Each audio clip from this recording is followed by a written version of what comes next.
Hi friends, ఈరోజు మన ఛానల్లో ఎంతో టేస్టీగా సింపుల్గా చేసుకునే కప్ కేక్స్ ఎలా ప్రిపేర్ చేసుకోవాలో చూద్దామండి. దానికోసం ముందుగా ఒక చిన్న మిక్సీ జార్లోకి 1 కప్పు పంచదారని యాడ్ చేసుకొని మెత్తటి పొడిలా మిక్సీ పట్టుకోవాలి.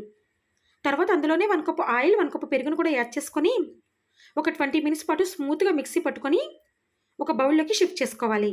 తర్వాత అందులో కొడజాలి పెట్టుకొని అందులో 1½ కప్పు మైదా, 1 స్పూన్ కోకో పౌడర్ని యాడ్ చేసుకొని తర్వాత అందులో 1 spoon baking powder, 1 spoon baking soda, కొంచెం వెనిలా ఎసెన్స్, కొంచెం వెనిగర్‌ని కూడా యాడ్ చేసుకొని అందులో కొంచెం కొంచెం పాలు యాడ్ చేసుకుంటూ ఒక విస్కర్‌తో బాగా మిక్స్ చేసుకోవాలి.